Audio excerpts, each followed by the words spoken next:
So component of cell में ना सबसे पहले हम लोग सेल वॉल की बात कर रहे हैं, ठीक है। तो सेल वॉल की अगर बेसिकली बात करें तो सेल वॉल का काम क्या है? एक तो ये जो सेल होता है तो सेल मेम्ब्रेन के जो आउटर कवरिंग है उसी को हम लोग सेल वॉल बोलते हैं, ठीक है। मतलब सबसे आउटर कवरिंग, और ये बेसिकली आपको प्लांट्स वगैरह में मिल जाएगा, बैक्टीरिया में मिल जाएगा, फंगी मिल जाएगा, लेकिन एनिमल में ये नहीं होता है, ठीक है। तो जो सेल का सबसे आउटर कवरिंग होता है वो आपका क्या कहलाएगा? सेल वॉल कहलाएगा, ठीक है। अगर हम बात करते हैं तो ये प्लांट्स में, बैक्टीरिया में और फंजाई में, ये तीनों में मौजूद होता है, लेकिन एनिमल्स में और वायरस में ये एब्सेंट होता है, ठीक है। मतलब एनिमल्स और वायरस में आपका सेल वॉल नहीं होता है, ये ध्यान रख सकते हो आप कि प्लांट्स, बैक्टीरिया, फंगी में प्रेजेंट होगा और एनिमल्स, वायरस में ये एब्सेंट होगा, ठीक। अब सर इसका काम क्या है? सेल वॉल अगर है तो इसका काम क्या है? अगर आपका घर का दीवार है उसको क्या बोलते हो? वॉल। उसका क्या काम है? आपका बाउंड्री वॉल का क्या काम होता है? आपको एक प्रोटेक्शन प्रोवाइड कर रहा है ना। इन अ सेम मैनर यहाँ जो सेल है तो सेल का ये जो बाउंड्री वॉल आपको दिख रहा है ये भी क्या करता है? सेल को प्रोटेक्शन प्रोवाइड कर रहा है, ठीक है। जैसे अगर आप बात करते हो किसी भी एक पेड़ का एग्जांपल ले लो, आम का सीजन चल रहा है, आम का पेड़ का एग्जांपल लो, ठीक है। तो आम का जो पेड़ है उसका सबसे आउटर कवरिंग देखो बहुत ज़्यादा हार्ड होता है, ठीक है। अगर आप उस पर हिट करोगे ना तो हो सकता है आपको चोट लग जाए, बिकॉज इतना वो हार्ड है। इट मीन्स कहीं ना कहीं वो प्रोटेक्ट कर रहा है किसको? सेल के अंदर वाले पार्ट को, ठीक है। दूसरा, उस पेड़ का जो स्ट्रेंथ है किससे मिल रहा है? उसको उसके सेल वॉल से मिल रहा है। तो पूरा उसको स्ट्रेंथ प्रोवाइड करना, उसको प्रोटेक्शन प्रोवाइड करना, ये आपका किसका काम हो गया? सेल वॉल का काम हो गया। क्लियर है? अब सवाल उठता है कि सर ये जो सेल वॉल है ना बेसिकली क्या चीज़ से मिलके बने होते हैं, ठीक है। तो अगर हम प्लांट्स की बात करते हैं तो जो प्लांट्स का सेल वॉल होता है वो आपका सेल्यूलोज से मिलके बनता है। क्या चीज़ से? सेल्यूलोज। अगर हम बैक्टीरिया की बात करते हैं तो हमारा ये आपका पेप्टिडोग्लाइकन, पेप्टिडोग्लाइकन से मिलकर बना होता है, ये आपका बैक्टीरिया का जो सेल वॉल होता है, ठीक है। अगर आप फंगी की बात करते हो तो ये काइटिन से, क्या चीज से? काइटिन से। तो अक्सर पता है ये सब चीज से आपका एक क्वेश्चन पूछ लिया जाता है कि the cell wall of the plants is made up of, तो क्या बताओगे? सेल्यूलोज। अगर आपसे पूछा जाए the cell wall of bacteria is made up of, तो बताओगे पेप्टिडोग्लाइकन, ठीक है। अगर आपसे फंजाई का पूछ लिया जाए तो क्या बताओगे? काइटिन, ठीक है। तो ये सब आपका इंपॉर्टेंट टर्म्स है, फैक्ट्स के रूप में अक्सर पूछ लिए जाते हैं। क्वेश्चंस 1 नंबर का हो सकता है या एमसीक्यू में से आपसे पूछ लिया जाए, ठीक है। तो आप ध्यान रखना इस चीज को। ये था बेसिकली सेल वॉल के बारे में एक छोटा सा इंट्रोडक्शन, ठीक है। आई होप क्लियर होगा। ये जो सेकंड है आपका दैट इज प्लाज्मा मेम्ब्रेन, ठीक है। तो प्लाज्मा मेम्ब्रेन के बारे में हम लोग पढ़ते हैं। अगर प्लाज्मा मेम्ब्रेन की बात कर रहे हैं तो इसी का दूसरा नाम होता है सेल मेम्ब्रेन, इसी का दूसरा नाम होता है प्लाज्मा लेमा, ठीक है। तो आप इसको प्लाज्मा मेम्ब्रेन भी कर सकते हो, सेल मेम्ब्रेन भी कर सकते हो, प्लाज्मा लेमा भी कर सकते हो। ये बेसिकली ना आउटर मोस्ट कवरिंग होता है एक सेल का इन केस ऑफ एनिमल, क्योंकि हम आपको बताए थे कि ये जो आपका प्लाज्मा मेम्ब्रेन है ना ये दोनों में पाया जाता है, एनिमल सेल्स में भी और प्लांट सेल में भी। तो जब प्लांट सेल में पाया जाएगा, और हम लोग पढ़े थे क्या कि सेल वॉल क्या होता है? सबसे आउटर मोस्ट कवरिंग होता है, ठीक है। जैसे कि अगर हम बात कर रहे हैं ये एक सेल है और सेल वॉल के बाहर, ये सेल के बाहर एक सेल वॉल है, तो ये उसका आउटर कवरिंग हो गया। तो ये क्या हो गया? प्लांट्स का। लेकिन अगर हम बात करें एक एनिमल का ना, तो एक एनिमल सेल का जो सबसे आउटर मोस्ट कवरिंग होता है वो क्या होता है? प्लाज्मा मेम्ब्रेन, ठीक है। तो मान के चलते ये एक आपका एनिमल सेल है, ठीक है। और इस एनिमल सेल में जो सबसे आउटर कवरिंग है, बाहरी बाउंड्री बोल सकते हो आप, ठीक है, उसी को बोलेंगे हम लोग प्लाज्मा मेम्ब्रेन। दूसरा, अगर हम प्लांट सेल की बात करें तो ये जस्ट नीचे होता है। किसके नीचे? तो सेल वॉल के नीचे कौन है? प्लाज्मा मेम्ब्रेन है, ठीक है। तो हम लोग बोल सकते हैं कि plasma membranes are present in both animals and plants, present in both plants and animals, ठीक है। नेक्स्ट देखो, that is it is flexible and is made up of lipids and protein. Flexible, लचीला होता है। इट मीन्स ये किसी भी shape में बदल सकता है, आपका टूट सकता है फिर जुड़ सकता है, इस टाइप का इसका शेप होता है। इट मीन्स फ्लेक्सिबल होता है। दूसरा, इसका जो स्ट्रक्चर है ये बेसिकली लिपिड्स और प्रोटीन से मिलके बना होता है। लिपिड्स मतलब आप ध्यान ऐसे सोचो, इसको रिलेट करो फैट के साथ। फैट पता ना, घी खा खा के मोटा हो जाते हो तुम लोग, है ना। तो ये जो फैट है उसमें ये आपका लिपिड्स से रिलेट करो उसको। दूसरा, प्रोटीन, ताकत बढ़ाना है, ठीक है, मसल्स पावर गेन करना है, दैट इज प्रोटीन्स। दाल जम के पीते हो, क्या मिलता है? प्रोटीन। तो ये बेसिकली जो आपको है, ये आपका लिपिड से और प्रोटीन से मिल के बनता है। कौन मिल के बनता है? प्लाज्मा मेम्ब्रेन बनता है, ठीक है। और इसको बोला जाता है सिलेक्टिवली परमीबल मेम्ब्रेन। सर ये क्या वर्ड बोले, सिलेक्टिवली परमीबल मेम्ब्रेन, ये होता क्या है? नखरे वाली को देखे हो, जो नखरा करता हो या नखरा करती हो, उसका काम क्या है? ये नहीं करेंगे, वो नहीं करेंगे, यही करेंगे, ठीक है। सिलेक्टेड काम करना, आज यही खाएंगे, 2 ही रोटी खाएंगे, आधा रोटी खाएंगे, ये जो नखरा है ना, तो सेम काम करता है ये। तो सर कैसे नखरा करता है ये? देखिए इसका काम क्या है कि ये जो प्लाज्मा मेम्ब्रेन है, ये सिलेक्टेड चीज़ों को अपने अंदर आने देगा, ठीक है। अगर इसके अंदर कोई सब्सटेंस आना चाहेगा तो ये सिलेक्टेड चीज़ों को आने देता है, बहुत नखरा करता है। जो इसके काम का लग रहा है, जो इसके मन पसंद का लग रहा है, उसको ये आने देगा, बाकी सबको कहेगा जाओ भाई तुम्हारा कोई काम नहीं है, ठीक है। तो इसलिए हम लोग याद रख सकते हो कि सिलेक्टिवली परमीबल मेम्ब्रेन बोल रहे हैं, मतलब नखरे वाली या नखरे वाला, ठीक है। क्लियर है पॉइंट? मतलब ये उन्हीं सब सब्सटेंस को अलाउ करेगा जो इसके लिए बेनिफिशियल होने वाला है। ऐसा नहीं कि जो आ रहा है सबको करा, आते जाओ, फ्री का मिल रहा है लूट के रख लो, ठीक है। दूसरा, प्लाज्मा मेम्ब्रेन को अगर याद रखना है तो आप ऐसे सोच सकते हो कि जैसे आप मार्केट में जाते हो तो सब्जी लिए, 1 किलो आलू लिए, 1 किलो बैगन लिए, 1 किलो आपका क्या बोलते हो प्याज ले लिए, और सबको एक ही पन्नी में रख दिए, ठीक है। और उस पन्नी को लेके आप आ रहे हो, मतलब क्या सर कि वो जो पन्नी है आपका पतला का लेयर जो है उसके अंदर सब मौजूद है। तो उसी तरह से जितने भी सेल ऑर्गेनल्स होते हैं, जितने भी सेल के लिविंग कंपोनेंट्स अंदर में होते हैं, वो सारे के सारे किसके अंदर में है? प्लाज्मा मेम्ब्रेन के अंदर में है। तो ध्यान रख सकते हो, झिल्ली जैसा कर सकते हो, इसको हिंदी में बोलते हैं झिल्ली, ठीक है, प्लाज्मा मेम्ब्रेन को। और इसी के अंदर सब कुछ होता है। इसी के अंदर आपका न्यूक्लियस होगा, इसी के अंदर आपका माइटोकॉन्ड्रिया होगा जो पूरा सेल का पावर बढ़ाता है, एनर्जी प्रोड्यूस करता है, ठीक है। इसी के अंदर गोल्गी एपैरेटस होता है, इसी के अंदर ईआर होता है। सब के बारे में हम लोग पढ़ेंगे, हड़बड़ाना नहीं है, ठीक है। सब हम लोग पढ़ेंगे, माइटोकॉन्ड्रिया क्या है, गोल्गी एपैरेटस क्या है, ईआर क्या है, वैक्यूल क्या है, सब के बारे में पढ़ेंगे। बस अभी सिर्फ इतना समझिए कि जो सेल है, सेल का सबसे आउटरमोस्ट कवरिंग है किसके केस में? तो एनिमल सेल के केस में। सेल का ये भी सेकेंड मोस्ट आउटर कवरिंग हो सकता है किसके केस में? प्लांट के केस में। क्यों? क्योंकि उसके बाहर कौन है? सेल वॉल है। Clear point? दूसरा, in 1972 Singer give fluid mosaic model and Nicolson give bilayer model. ये लोग को कुछ काम तो मिलता नहीं है। सिंगर नाम है, गाना गाना चाहिए, तो कर क्या रहा है? तो बच्चा को परेशान कर रहा है। क्यों भाई? तो फ्लूइड मोजाइक मॉडल दे रहा है। अरे भैया गा लेता तो थोड़ा सा हम लोग भी गाना सुनते, मूड फ्रेश हो जाता है।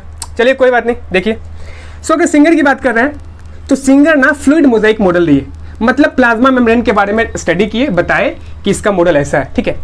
अभी आप उतना डिटेल में मत जाओ इसके ऊपर, बस इतना ध्यान रखना कि अगर पूछ लिया जाए कि फ्लूइड मोजाइक मॉडल कौन दिए तो आप बता सकते हो कौन दिए? सिंगर दिए, ठीक है। गाना गाते गाते दिए थे, सुबह उठ के गाना गा रहा था। नेक्स्ट, निकोलसन की बात करते हैं। तो जो निकोलसन है ना, ये बताए bilayer model. Sir by से लग रहा है कि 2 होता है। क्या होता है? 2, मतलब 2 लेयर का मॉडल। कैसा दिखता है? कुछ इस प्रकार का दिख रहा है, ठीक है, इस प्रकार का। मतलब ये जो आपको लड्डू जैसा दिख रहा है, ये ऐसे लड्डू है नहीं, ठीक है, ये आपका लिपिड है। क्या है? लिपिड। अभी आपको हम बताए लिपिड क्या होता है? फैट होता है, ठीक है। तो ये फैट का लेयर ऊपर में है और फैट का लेयर नीचे में है।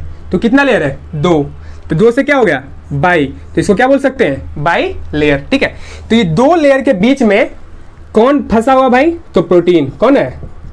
प्रोटीन बीच में फंसा हुआ है। और यहाँ पे कौन है? लिपिड। यहाँ भी कौन है? लिपिड। सबसे बढ़िया सैंडविच खाए हो? अरे खाए हो कभी? तो सैंडविच में क्या होता है? ब्रेड रहता है साइड से, और ब्रेड के बीच में क्या होता है? पूरा एकदम आलू भर के दे दो, या फिर जो भी उसके अंदर मटेरियल डालना हो डाल लेते हो। तो जो दोनों ब्रेड के बीच में जैसे सैंडविच होता है ना, इन सेम मैनर यहाँ भी ना प्रोटीन जो होता है 2 लिपिड के लेयर के बीच में सैंडविच्ड है, ठीक है। इससे ध्यान रखो, बाय लेयर मॉडल। क्या? तो ये आपका एक बेसिक्स इंट्रोडक्शन था किसका? प्लाज्मा मेम्ब्रेन का। आगे हम लोग ना ये पढ़ने वाले हैं कि दैट इज सर, ये जो प्लाज्मा मेम्ब्रेन के अंदर में आप क्या बोले कि ये सिलेक्टेड चीजों को अपने अंदर आने देता है। मतलब इसका मन होगा कि अच्छा पानी आ जाओ तो आने देगा, कहेगा कार्बन डाइऑक्साइड आना है तो आओ, नहीं तो नहीं देगा। क्या इसका क्या है? कुछ तो होगा ना, ट्रांसपोर्टेशन का प्रोसेस। तो उसी ट्रांसपोर्टेशन के प्रोसेस को हम लोग आगे कंटिन्यू करते हैं। देखिए, तो हम लोग बात कर रहे थे transportation of material through plasma membrane. मतलब प्लाज्मा मेम्ब्रेन हम देखें क्या है कि वो सिलेक्टेड चीज़ों को अंदर आने देता है, उसके बाहर जाने देता है, ठीक है। तो वो क्या क्या चीज़ है जिसका ट्रांसपोर्टेशन उसके अंदर होता है और वो किस तरह से होता है, ठीक है। तो इसके 2 मेथड है। चलिए पहले इंग्लिश पढ़ लेते हैं ना। पैसिव वॉइस, एक्टिव वॉइस पढ़े हो? बस वही है, बिल्कुल वो नहीं है। देखिए क्या है, पैसिव ट्रांसपोर्ट यहाँ पे है, यहाँ पे क्या एक्टिव ट्रांसपोर्ट, इंग्लिश में मत चले जाना वॉइस पढ़ने के लिए। तो यहाँ पे पैसिव ट्रांसपोर्ट, एक्टिव ट्रांसपोर्ट दोनों है क्या सर, अलग अलग वर्ड लग रहा है जी? नहीं, पैसिव ट्रांसपोर्ट की बात कर रहे हैं तो इतना ध्यान रखिएगा, जो डिफ्यूजन का प्रोसेस और ऑस्मोसिस का प्रोसेस होगा वो क्या है, पैसिव ट्रांसपोर्ट। इसमें बेसिकली एक सब्सटेंस हायर कॉन्सेंट्रेशन से लोअर कॉन्सेंट्रेशन की ओर जाता है। सर पता नहीं इतना हार्ड वर्ड बोल रहे हैं, diffusion, osmosis, concentration, higher concentration, lower concentration, क्या है इतना बड़ा टर्म? बहुत सिंपल है। देखो, अगर ट्रेन में जाते हो ठीक, और मान लो सीट पूरा खाली है और तुम जहाँ पे ट्रेन में चढ़े 20 आदमी चढ़े, तो तुम क्या करते हो, जहाँ जहाँ सीट खाली रहता जाते हो ना, इट मीन्स जहाँ पे गैदरिंग बहुत ज़्यादा है वहाँ से क्या होता है, उस साइड जाते हो जिधर गैदरिंग कम है। इट मीन्स जहाँ पे ज़्यादा है वहाँ से अगर कम की ओर जाए, कम की ओर किसी चीज़ का मूवमेंट होता हो तो वो क्या कहलाता है, हायर कॉन्सेंट्रेशन से लोअर कॉन्सेंट्रेशन। हायर कॉन्सेंट्रेशन समझना है किसी भी चीज़ की मात्रा वहाँ पे ज़्यादा है, लोअर कॉन्सेंट्रेशन उसकी मात्रा वहाँ पे कम है। तो जब हम हायर कॉन्सेंट्रेशन से लोअर कॉन्सेंट्रेशन की बात करें, इट मीन्स जब किसी मटेरियल का ट्रांसपोर्टेशन हायर कॉन्सेंट्रेशन से लोअर कॉन्सेंट्रेशन की ओर हो तो वो क्या कहलाएगा, पैसिव ट्रांसपोर्ट। क्या कहलाएगा, पैसिव ट्रांसपोर्ट। और ये किस में होता है, तो डिफ्यूजन में होता है, ऑस्मोसिस में होता है। हड़बड़ाना नहीं है, हम लोग डिफ्यूजन क्या होता है वो भी पढ़ेंगे, ऑस्मोसिस क्या होता है वो भी पढ़ेंगे, ठीक है।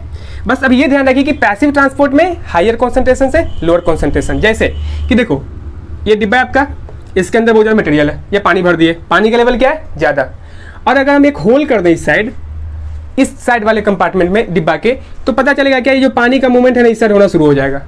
क्यों ऐसा हुआ, क्योंकि इधर पानी का लेवल क्या है, ज़्यादा, इट मीन्स हायर कॉन्सेंट्रेशन, इधर क्या है, कम, मतलब लोअर कॉन्सेंट्रेशन।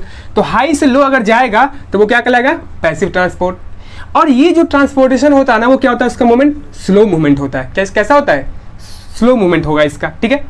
दूसरा इसका जस्ट उल्टा होता है क्या, एक्टिव ट्रांसपोर्ट। एक्टिव ट्रांसपोर्ट की बात करें, इट मीन्स लोअर कॉन्सेंट्रेशन से हायर कॉन्सेंट्रेशन, जहां कम है कम से ज्यादा की ओर जाएगा तो वो क्या कहलाएगा, एक्टिव ट्रांसपोर्टेशन। लेकिन इसमें ना रैपिड मूवमेंट होता है, इसमें मूवमेंट जो होगा वो ज्यादा फास्ट होगा, ठीक।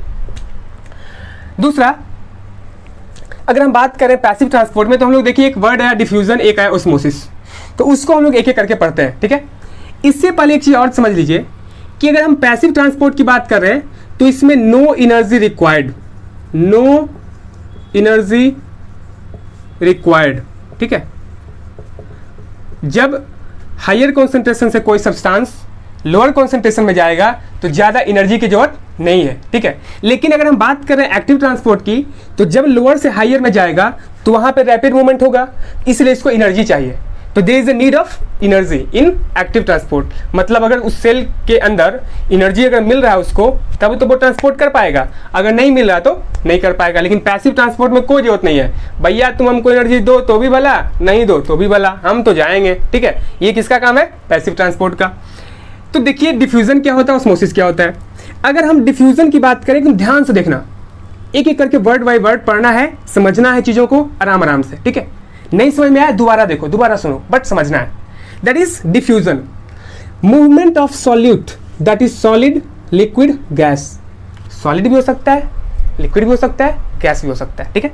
सो the movement of solute, solid, liquid, gas from a higher concentration, मतलब क्या हुआ, जिधर ज्यादा है, ठीक है, to a region of lower concentration, किस साइड, जिधर कॉन्सेंट्रेशन क्या है, कम है, ठीक है। इस कॉल्ड डिफ्यूजन। कितना सिंपल है, मतलब सर जब सॉलिड, लिक्विड या गैस का प्लाज्मा मेम्ब्रेन में या सेल के अंदर जब हायर कॉन्सेंट्रेशन से लोअर कॉन्सेंट्रेशन की ओर जाता हो तो वो क्या कहलाएगा, डिफ्यूजन कहलाएगा। क्लियर है?